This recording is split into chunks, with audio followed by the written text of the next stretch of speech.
Hey everyone, it's NHL Hockey News Reports. We're back in the video, and today we're talking about the Los Angeles Kings and a team that needs some goaltending. As they have seen in the season, they had trouble goaltending so far. They are a playoff team for sure. They are a team that got out of rebuild almost like 2 years ago. It feels like, right? Last year was the season to make the playoffs, and they did. They lost in the first round against Edmonton in 7 games, but hey, that's good. You got to the first round. Not saying it's good to lose in the first round, but good experience for the young guys. They get used to the playoffs, what it's all about, and all that stuff. So they're all about winning now. Playoffs, trying to be a contender for a good amount of time. You know what I mean? Have a good core, be a contender for a long time here. So one thing they have been struggling of it as of late, as we'll be talking about here, is goaltending. Offense is great for them. Defense, they could work a little bit more on it, but they're fine. But the thing that's really a problem they have to really fix here is the goaltending. The thing about the goaltending here, if you look at the goaltending, starting off with Jonathan Quick, he makes $5.8 million. This is last year doing that. He has been the #1 guy for a very long time, winning the Cups in 2012 and 2014, being the old core. He was there and he won the Cups, and he was a great goalie for them for such a long time. So this year has not been good for him. He hasn't won since like December, which is not too good, is it?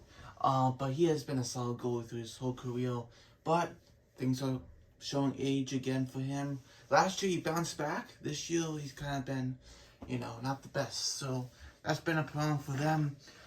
They actually called up Phoenix Copley from the AHL, the Ontario Reign, and they have brought him in. $825,000 he's making. He's a UFA after the season. And the thing about him is he's been the best goaltender for the Los Angeles Kings so far. Not saying he's been outstanding. He's been okay, but better than the three of them. Talking about Cal Peterson at $5 million for the next 2 years after this year. So right now it's 3 years, but if you don't count this year, it would be 2 years. And yeah, so there you go.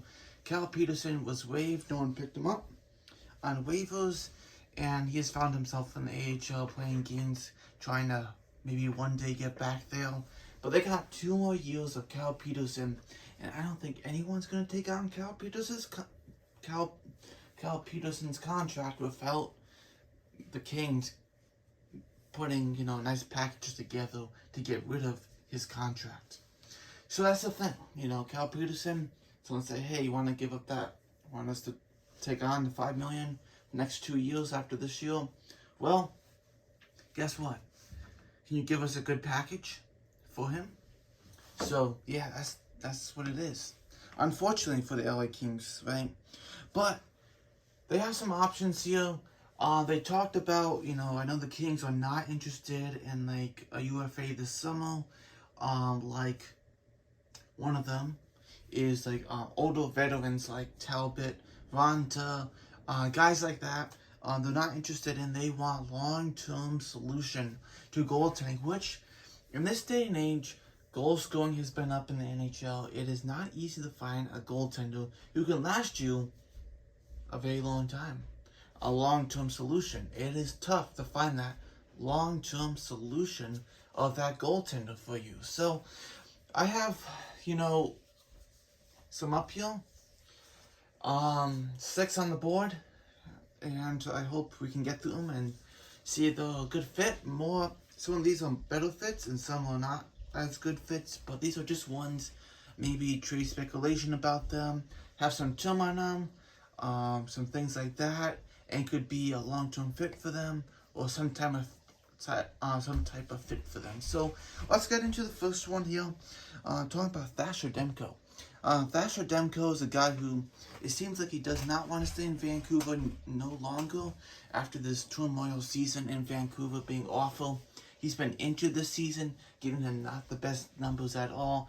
Can't even get to a 900 save percentage at this point. He's been at like 883 save percentage at this point. Not good enough whatsoever, but he's been injured. He's been on an awful team, but he's a great goalie. He's big. He's for sure big, and he is a guy who could be a solid addition. But the Canucks definitely want something for him. So you have to give something big up for him. Hey, if it's a long-term solution, I would just give it up. Be like, all right. It's hard to find a long-term solution guy. He has 3 more years after this season. So there you go. That's pretty good long-term solution right there. At the moment, it's not easy to find someone like an 8-year deal or 6-year deal who are a solid goaltender that will be kind of tradable at this point. Moving on to Karel Vejmelka from the Coyotes. He is making $2.75 for the next 2 years. This is a very team-friendly deal. What if they can't trade Cal Peterson? What if they can't get rid of that deal about things like that? $2.75 is a fantastic deal to pick up here. And Vejmelka's been playing fantastic on a team that is in a rebuilding stage. Yes, he catches right instead of left, which is interesting. But he has been a solid goaltender. After this year, it'll be 2 more years on a deal of $2.75. That might be a deal that Kings should look at and say, hey, this might be someone we could use on our team. Moving on now to Elvis Merzlikins, who actually has been the worst goaltender this year, literally. But he's at $5.4 million for the next 4 years. But in his career so far, he's been a great goalie for the Columbus Blue Jackets. Just a solid goalie. I put this one on the board.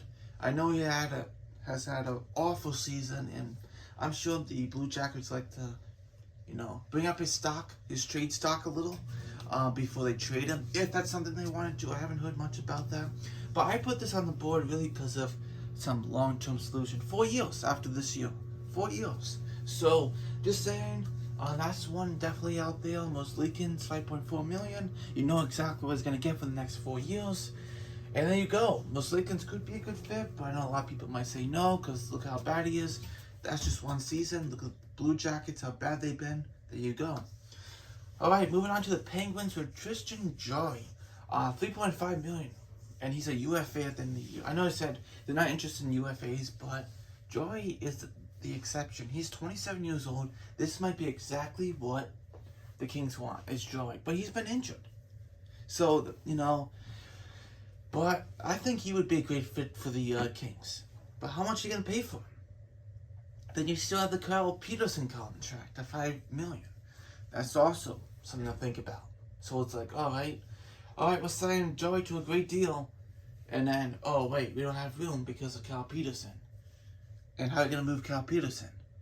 That's the whole thing. It's tricky. So, Jarry would be a great fit, but you're going to have to sign him. How much he's going to get? I'm not too sure. He hasn't been fantastic this year, but he has been a guy who's known as a number 1 guy. So, and the Penguins have talked about trying to get him done for extension, so he might be out the book. Don't keep your hopes too high on Jarry being available at free agency.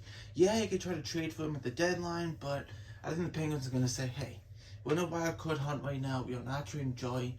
That would mean that we're trying to rebuild. No, we are not doing that. No, thank you. So that's not going to happen at the deadline. Anyways, moving on now to the Devils. Another one hasn't had the best season. $2.5 million. He's an RFA, and that's Mackenzie Blackwood. Vitek Vanacek really took over, but Blackwood could be interesting for them. The goaltending, how much better would it get? A little bit better, but I'm not going to say he's going to get a ton better, which is the thing. Is he a long-term solution? He's 25. This year has kind of been alright. Last year, alright. A little bit concerning. I don't know how much you want to invest into him the whole time, you know what I mean? So, that is a thing, for sure. And then moving on to the last one is Jordan Binnington at $6 million for 4 years left after this year. So, Binnington, his antics has been up about, hasn't been very good this year, but I'm just saying, 4 years, $6 million, won the Stanley Cup with the Blues. I know he hasn't been the best this year. He could use a backup goaltender to kind of help him out, keep himself going now, like at Allen, you know what I mean, like he had Allen and Husso there, kind of like that. But Binnington, $6 million. That's also expensive. $6 million. And I don't know if the Kings can afford that, you know? Retained salary would have to be needed. But I'm not saying that the Blues are going to trade Bennington either. So, I don't know. Be very interested. Who do you think is the best fit here for the Los Angeles Kings? I think Demko, you know, $5 million and 3 years. It's a longer term. It's long enough to know, okay, I got someone for the next 3 years. Which I like. Joey, that's going to be an expensive one. I don't know. Moslikins, that's 4 years at $5.4 million. I know it has some term. We'll see what happens there. For Melka, I like that one a lot. That could be one that turns out really well. So, we'll see what happens. I do like the Demko one. Moslikins, a little risky there. Joey, it's going to be too expensive, I feel like, but it could be a possibility. But I do like Demko and Valmelka. I really do as a possibility for the Kings. So, thanks for watching. Let me know who you think the Kings should pick up. If there's someone else. But I really looked through all the goaltenders and said, hey, those are the ones. It's hard to find goaltenders. It really is who they would be with the picks. So, thanks for watching. I'll see you next video. Bye.